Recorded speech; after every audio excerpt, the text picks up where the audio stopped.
Welcome to Man Does Tech, where I solve the problems you didn't even know you had. You start by backing up the original image. This prevents mistakes. Open the wallpaper in your editor and immediately add a new blank layer above it because you will apply noise there.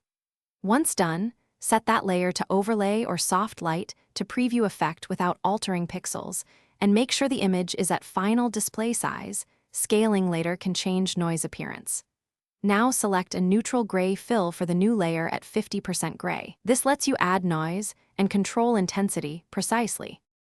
You apply the noise filter on the gray layer, choose monochrome to avoid color speckles, and start low, around 1% to 3% for high-res images, higher for low-res. Once applied, change the layer blend to overlay and reduce opacity until the texture feels subtle.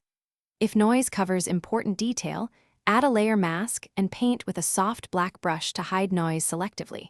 Make sure to zoom to 100% to judge real appearance, because preview scaling lies to you. You finalize by creating a visible copy, flatten a merged copy on a new layer so the original remains intact, then export at the device's native resolution and color profile. Once exported, install the wallpaper and view it under typical lighting. This reveals any remaining noise issues.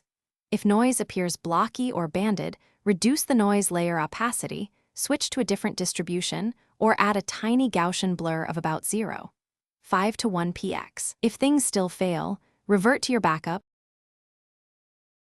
Thanks for watching. If you found this helpful, don't forget to like and subscribe.